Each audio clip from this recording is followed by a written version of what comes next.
ایک دفعہ کا ذکر ہے کہ ایک بارسنگا ایک تالاب میں پانی پی رہا تھا۔ اس نے صاف پانی میں اپنا عکس دیکھا۔ اپنے خوبصورت سنگوں کو دیکھ کر بہت خوش ہوا کیونکہ وہ لمبے لمبے شاہ چمک رہے تھے۔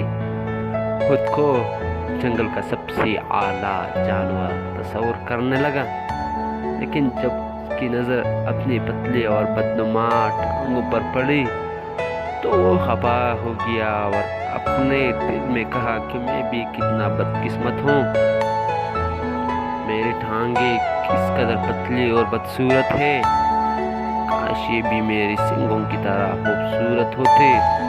اور اس طرح اداس کھڑا سوچ رہا تھا کہ اس نے شکاری کتوں کے بھونکنے کی آوازیں سنی۔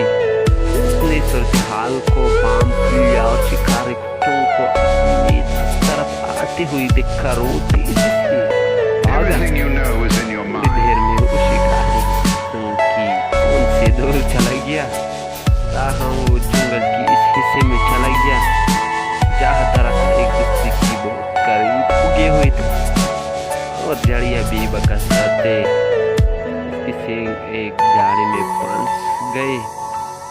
اس نے اپنے سینگوں کو آزاد کرنے کی بہت کوشش کی، لیکن بیچاری ناکام رہی۔ اتنے میں شکاری کتے بھی پہنچ گئے، آتے ہی اس پر حملہ کر دیا۔ تب اس کو احساس ہوا کہ پتلے اور بدصورت ٹانگوں نے اسے خطرے سے بچا لیا، لیکن سینگ جن پر اس کو ناز تھا اسے موت کی جنگل میں پھنسا لیا۔ نتیجہ یہ نکلا کہ ہر چمکتی ہوئی چیز سونا نہیں ہوتی، سونا نہیں